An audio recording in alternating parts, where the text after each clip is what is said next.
ಕಾಂಗ್ರೆಸ್ನಲ್ಲಿ ಈಗ ಜೋರಾಗ್ತಾ ಇರುವಂತದ್ದು 3 ಡಿಸಿಎಂಗಳ ಕೂಗು.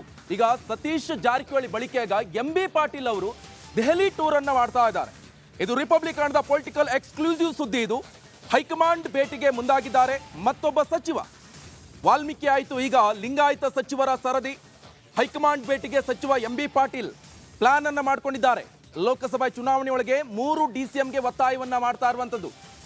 ಹಿಂದೆ ನೋಡಿದ್ವಿ, ವಿಧಾನಸಭಾ ಎಲೆಕ್ಷನ್ ಸಂದರ್ಭದಲ್ಲಿ ಅಭೂತಪೂರ್ವ ಜಯವನ್ನ ಸಾಧಿಸುವಂತಹ ಕಾಂಗ್ರೆಸ್ ಸಿಎಂ ಹಾಗೆ ಡಿಸಿಎಂ ಹುದ್ದೆಗೆ ದೊಡ್ಡ ಮಟ್ಟದಲ್ಲಿ ಜಟಾಪಟಿ ಕೂಡ ನಡೆದಿತ್ತು. ಸಿಎಂ ಹುದ್ದೆಗೆ ಸಿಎಂ ಸಿದ್ದರಾಮಯ್ಯವರು ಸಿಎಂ ಆದ್ರೆ ಡಿಸಿಎಂ ನಾನು ಒಬ್ಬನೇ ಆಗ್ಬೇಕಂತ ಷರತ್ತನ್ನು ವಿಧಿಸಿ ಡಿಸಿಎಂ ಆದ್ರು ಡಿಕೆ ಶಿವಕುಮಾರ್.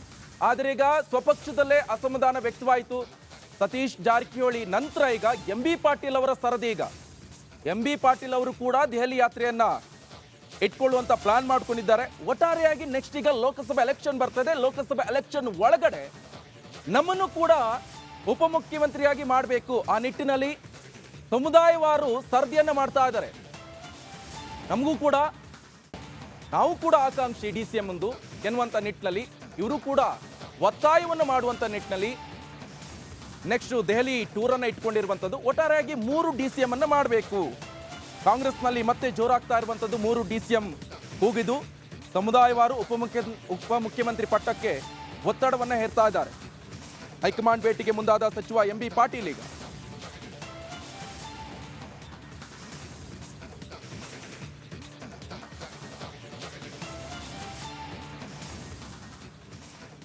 ಇದೆಲ್ಲದರ ನಡುವೆ ಈಗ ಮಾಜಿ ಸಿಎಂ ಕುಮಾರಸ್ವಾಮಿ ಅವರು ಕೂಡ ಸರ್ಕಾರದ ವಿರುದ್ಧ ಜೊತೆಗೆ ಕಾಂಗ್ರೆಸ್ ಪಕ್ಷದ ವಿರುದ್ಧ ವಾಗ್ದಾಳಿಯನ್ನ ನಡೆಸ್ತಾ ಇದ್ದಾರೆ.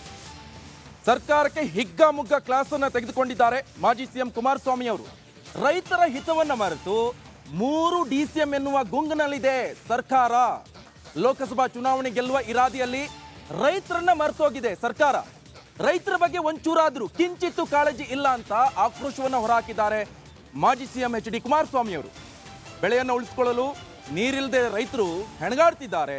ಆದರೆ ಸರ್ಕಾರ ಇದ್ಯಾವುದ್ರ ಬಗ್ಗೆ ಕೂಡ ಗಮನವನ್ನ ಕೊಡ್ತಿಲ್ಲ ಅಂತ ಸರ್ಕಾರದ ವಿರುದ್ಧ ವಾಗ್ದಾಳಿಯನ್ನ ನಡೆಸಿದ್ದಾರೆ ಮಾಜಿ ಸಿಎಂ ಎಚ್.ಡಿ. ಕುಮಾರಸ್ವಾಮಿ.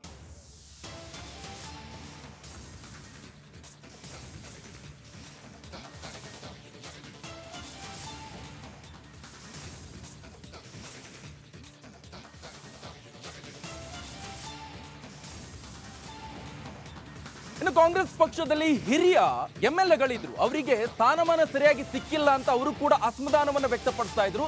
ಅವರಿಗೆ ಮೊನ್ನೆ ಸಿಎಂ ಸರಿಯಾದ ಸ್ಥಾನಮಾನವನ್ನು ನೀಡ್ತೀವಿ ಅಂತ ಒಂದಿಷ್ಟು ಸ್ಥಾನಮಾನವನ್ನು ಕೊಟ್ಟರು. ಅರ್ಧ ವಿರುದ್ಧ ಕೂಡ ಈಗ ಮಾಜಿ ಸಿಎಂ ಕುಮಾರಸ್ವಾಮಿ ವಾಗ್ದಾಳಿ ನಡೆಸಿದ್ದಾರೆ. ಸಿಎಂಗೆ ಆರ್ಥಿಕ ಸಲಹೆಗಾರರಾಗಿ ರಾಯರೆಡ್ಡಿ ನೇಮಕ ವಿಚಾರಕ್ಕೆ ಸಂಬಂಧಪಟ್ಟಂತೆ 3 ಹಿರಿಯ ಶಾಸಕರಿಗೆ ಅದ್ಭುತವಾದ ಸ್ಥಾನಮಾನವನ್ನು ಕೊಟ್ಟಿರುವಂತದ್ದು ಅಂತ ರಾಯರೆಡ್ಡಿ ನೇಮಕಕ್ಕೆ ಎಚ್.ಡಿ. ಕುಮಾರಸ್ವಾಮಿ ಲೇವಡಿ ಮಾಡಿದ್ದಾರೆ. ನಾಡಿನ ಜನತೆ ಪರ ನಿನ್ನೆ ಒಂದು ದೊಡ್ಡ ಸಾಹಸ ಮಾಡಿದ್ದಾರೆ ಸಿದ್ದರಾಮಯ್ಯನವರು. 14 ಬಜೆಟ್ ಅನ್ನ ಮಂಡಿಸಿರುವಂತಹ ದೊಡ್ಡ ಎಕನಾಮಿಸ್ಟ್ ಸಿದ್ದರಾಮಯ್ಯ ದೊಡ್ಡ ಸಾಧನೆ ಮಾಡಿದ್ದಾರೆ ಅಂತ ಹೇಳ್ತಿದ್ದಾರೆ. ಬೆಳೆ ಉಳಿಸ್ಕೊಳ್ಳಿಕ್ಕೆ ಇವತ್ತಲ್ಲೇ ನಾರಾಯಣಪುರ ಡ್ಯಾಮು ರೈತರು ನಿನ್ನೆ ದಿನ ಒಂದು ಮೆರವಣಿಗೆ ಮಾಡಿದ್ದಾರೆ. ಮೆಣಸಿನಕಾಯಿ ಬೆಳೆ, ಹತ್ತಿ ಬೆಳೆ ಉಳಿಸ್ಕೊಳ್ಳಿಕ್ಕೆ ನಮಗೆ ನೀರು ಕೊಡ್ತಾ ಇಲ್ಲ, ನೀರು ಕೊಡ್ಬಿಡಿ ಅಂತ ಹೇಳಿ ನಾರಾಯಣಪುರ ಡ್ಯಾಮ್ನಿಂದ ನಿನ್ನೆ ಒಂದು ದೊಡ್ಡ ಮಟ್ಟದ ಬೃಹತ್ ರ್ಯಾಲಿನೂ ರೈತರು ಮಾಡ್ಕೊಂಡಿದ್ದಾರೆ.